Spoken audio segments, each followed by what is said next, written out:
Air. Minum tak? Ya, ambil satu. Ambil free. Okey, selamat buka puasa.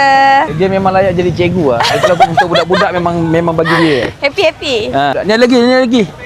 Lagi. Oh, ada lagi. Dia pegang. Ni sekarang ni kita bagi air Hari susu ni aku legend. jadi Dulu zaman aku budak-budak aku selalu minum air ni. comel-comel ya. Orang Sekarang ni masih ada punya lagi. tahu. Merah ni. Nah. Ni. Nah, ambil. Merah ni ada. Asyik. Separuh. Ambil separuh. Bagi budak-budak. Ni budak-budak ramai ni. Ni air sedap oh. Dia pun dulu minum air ni tau. Kau pun suka minum ni kan? Kan. Kau cakap ni bukan aku promote ni, memang aku nak bagi orang. Adik nah.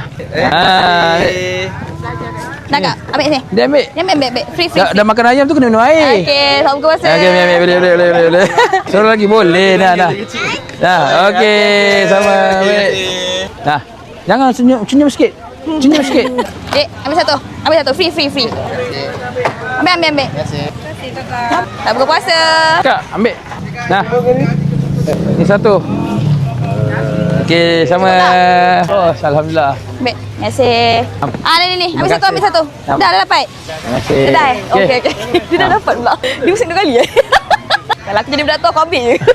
Merah. Kau tak habis-habis. Kau pusing 2-3 kali.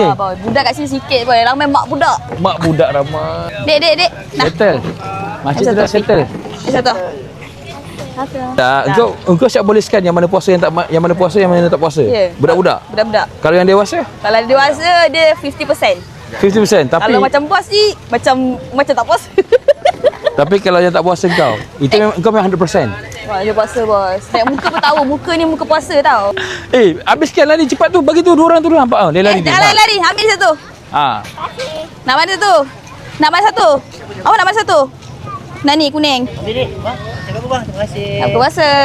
Tinggal lagi satu last call. Dek satu ni. Sama. Okey. Sold out. Habis. Dah habis. Terima kasih bos belanja bos. Terima kasih banyak-banyak. Doakan murah rezeki je lah. Amin. Yang penting apa Merah? Maram.